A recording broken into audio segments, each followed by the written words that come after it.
Are you ready for Module 5? Let's prepare your pen and paper and let's begin with pretest. Pretest directions. Read each question carefully. Write the letter of the correct answer on the blank provided before the number. Number 1. Which of these will dissolve in liquid? Number 2. Which of the following solid materials will not dissolve completely in liquid? Number 3. What will happen if the flour is mixed with cold water? The flour will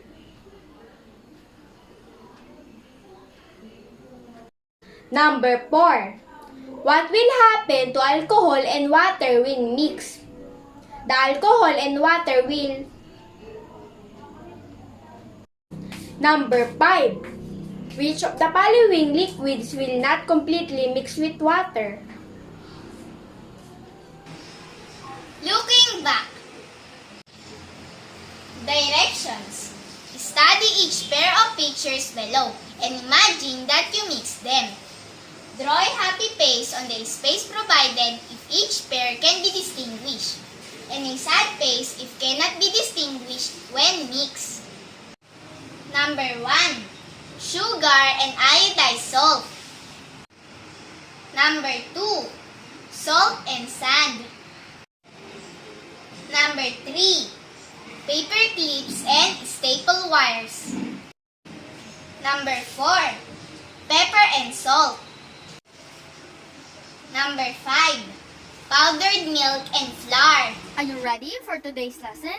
Let's have a brief introduction for our new lesson. Brief introduction. The solid-liquid mixture is a combination of solid and liquid materials. Some of this mixture dissolves completely when combined, like sugar and water. Solid materials like powdered detergent, coffee, powdered milk, and powdered juice also dissolve in water. When these solid materials are mixed with liquids, you can see that they stay within the liquid because of the resulting color of the mixture.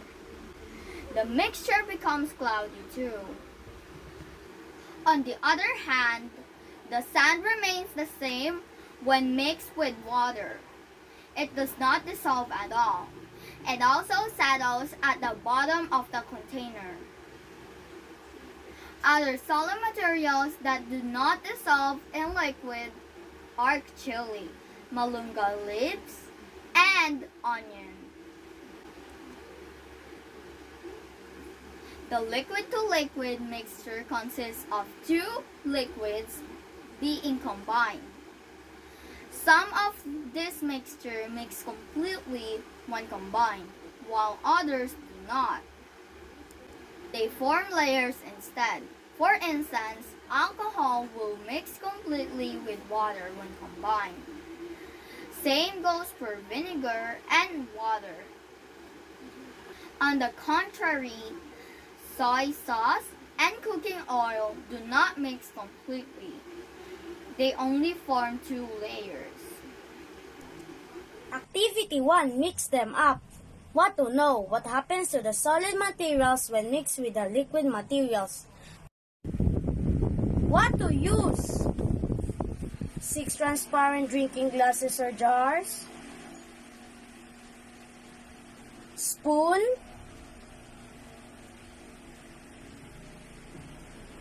Salt.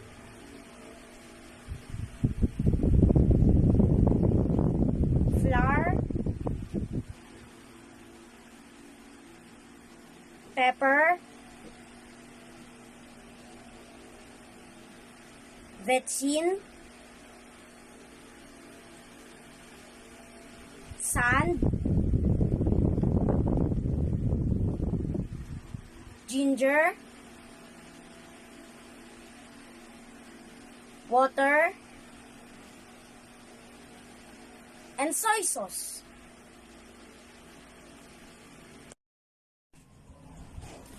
What to do? Number 1. Prepare 6 transparent drinking glasses. Number 2. Label each glass with A, B, C, D, E, and F. Number 3. Half fill glass A and B with water. Glass C with cooking oil. Glass D with vinegar. Glass E with soy sauce. Glass F with water. Number 4. Put a tablespoon of salt in glass A. Sand in glass B. Pepper in glass C. Vetsin in glass D.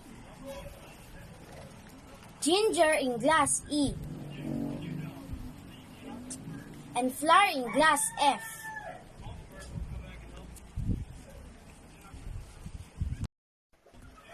Number 5. Stir them well. Describe what happened to the solid materials.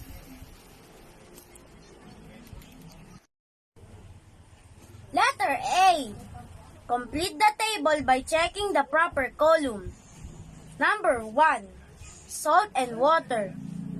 Dissolves in liquid, does not dissolve in liquid, settles at the bottom, makes the liquid cloudy. Number 2. Sand and water. Dissolves in liquid, does not dissolve in liquid, settles at the bottom, makes the liquid cloudy. Number 3. Pepper and cooking oil. Dissolves in liquid, does not dissolve in liquid, settles at the bottom, makes the liquid cloudy. Number 4. Vetsin and vinegar. Dissolves in liquid, does not dissolve in liquid, settles at the bottom, makes the liquid cloudy. Number 5. Ginger and soy sauce. Dissolves in liquid, does not dissolve in liquid, settles at the bottom, makes the liquid cloudy. Number 6. Flour and water. Dissolves in liquid, does not dissolve in liquid, settles at the bottom, makes the liquid cloudy. Letter B. Give other examples of solid materials when mixed with liquids will. Number 1. Dissolve completely. Number 2. Not dissolve completely. Number 3. Settle at the bottom. Number 4. Make the liquid cloudy. Key concept. Some solid materials, when mixed with the liquid materials, dissolve completely, make the liquid cloudy, or settle at the bottom.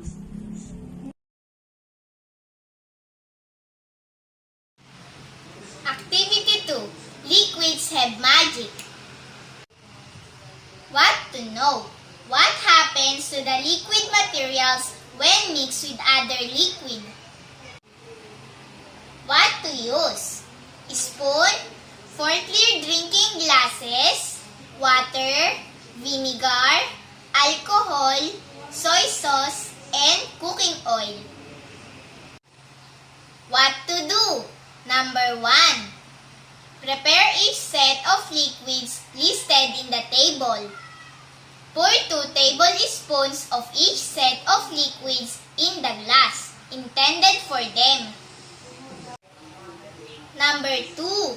Stir them well. Describe what happened. Glass A. Liquid materials, water, and alcohol. Glass B. Vinegar and soy sauce. Glass C. Cooking oil and water. Glass D. soy sauce, and cooking oil. Letter A. Draw the following symbols before the number that describe the result. Star, completely mixed. Moon, form 2 layers. Number 1. Cooking oil and water. Number 2. Vinegar and soy sauce. Number 3. Water and alcohol. Number 4. Soy sauce and cooking oil. Letter B. Give other examples of liquid materials that mix completely with other liquid materials. Letter C. Give other examples of liquid materials when mixed with other liquids. Form 2 layers. Key concept. Some liquids completely mix with other liquids when combined.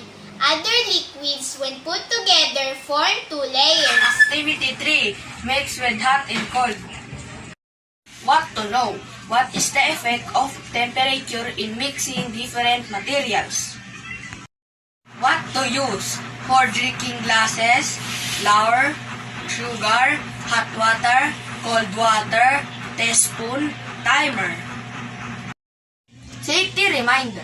Observe safety measures in handling and using materials. Ask the assistance of your parents or guardians in doing the activity. What to do? Number 1. Label each glass with A and B. Number 2. Fill glass A with hot water and glass B with cold water.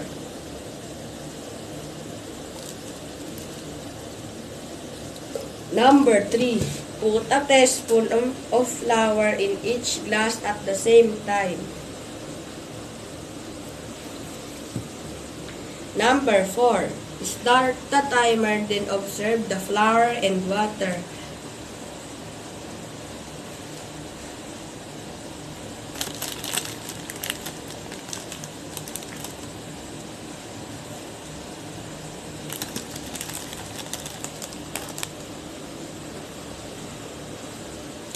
Number 5. Repeat, produce 1 to 4 using sugar.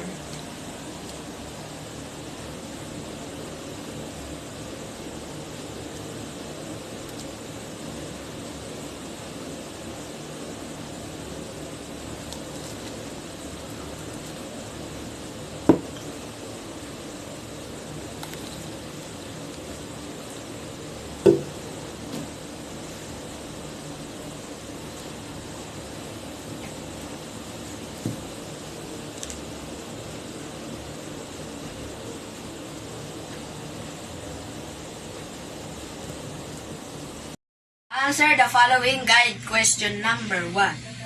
In which glass of water did the flour dissolve faster? Number 2. Did the flour dissolve completely? Number 3. Did the sugar dissolve in both glasses of water? Number 4. How long did it take for sugar to be dissolved in hot water? How about in cold water? Number 5. What is the effect of temperature in mixing materials? Activity 4. Be refreshed. The task. Prepare a fruit veggie juice out of locally available fruits and vegetables. What to use? 1 drinking glass, spoon, grater,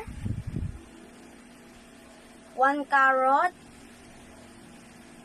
and 5 pieces of calamon beans, calamansi. Sugar, strainer,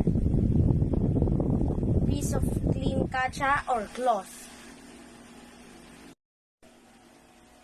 Reminder: observe safety measures in performing the activity. Ask the guidance of your parents or guardian. What to do? Number 1. Wash all the calamansi and carrot in water.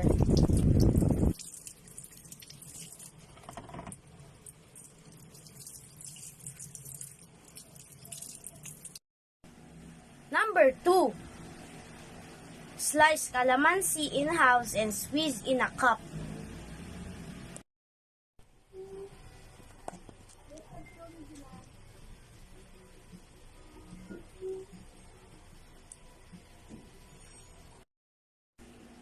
Number 3.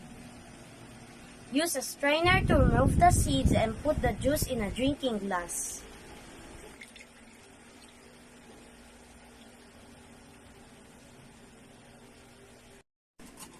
Number 4. Grate the carrots until it's manageable to be squeezed.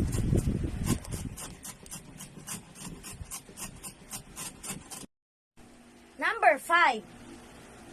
Place the grated carrots on a piece of clean kacha or cloth and squeeze in the drinking glass with the calamansi juice.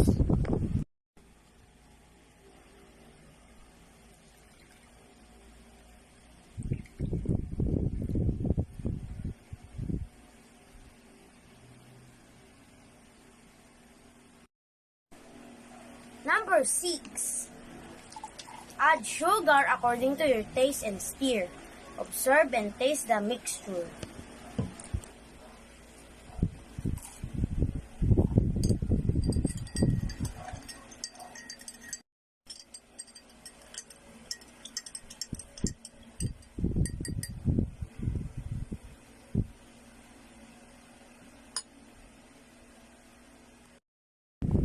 Answer the following guide questions. Number 1. Which represents a solid and liquid mixture? Describe each component. Number 2. Which represents a liquid and another liquid mixture? Describe each component. Number 3. What will happen to the dissolving rate of sugar if hot water was added to the juice? Why?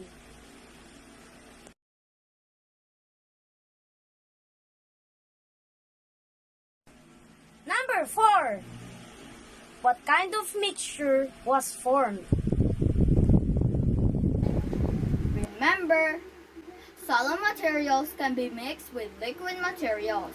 Some solid materials dissolve in liquid, but others do not. Some solid materials settle at the bottom of the container, while others stay within the liquid. Some solid materials spread out evenly in liquid materials, but some do not. When mixed with liquid, some materials change their size, shape, and color, but some do not. Liquid materials can be mixed with other liquids, while some liquids materials completely mix with other liquids. Some do not. Some liquids, when mixed with other liquid, form two layers. Temperature affects the dissolving process of different materials. Solid and liquid materials dissolve quickly in hot liquids than in cold liquids. Check your understanding. Direction. Read each question. Then write your answer on the blank provided. Number 1. What happened to solid materials when mixed with the liquid materials? Number 2. Give examples of solid materials will dissolve completely in liquid materials. How about those that do not? Number 3. What happened to liquid materials when mixed with other liquids? Number 4. Give examples of liquid materials that completely mix with other liquids. How about those that form two layers? Number 5. What is the effect of temperature in the process of mixing materials? And now, let's do the post-test. Post-test. Direction. Encircle the letter of the correct answer. Number 1. What will happen to sugar when mixed with water? The sugar will. Number 2. Which of these will not dissolve in water? Number 3. Which happens to powder milk if heated with water? The powder milk will. Number 4. What will happen to cooking oil and water when mixed? Cooking oil and water will.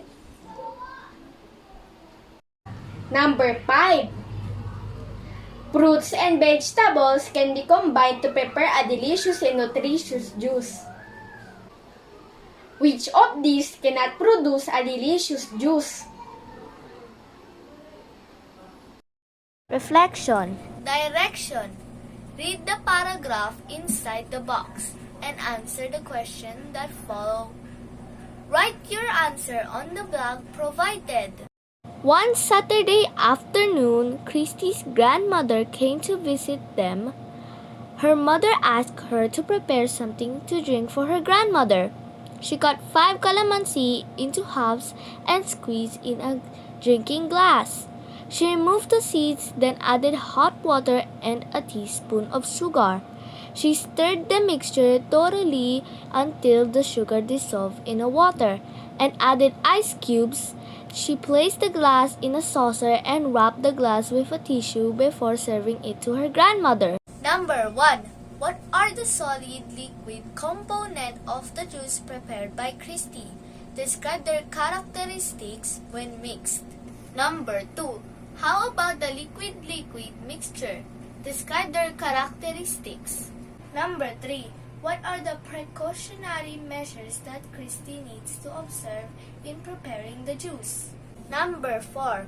Why is it important to observe safety measures in handling the solid and liquid materials?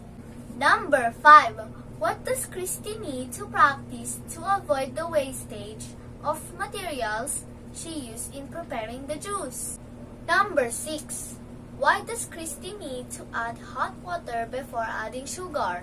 Number 7. Applying what you learned from this module, what will you do if you were asked to wash the dishes full of grease? Explain your answer.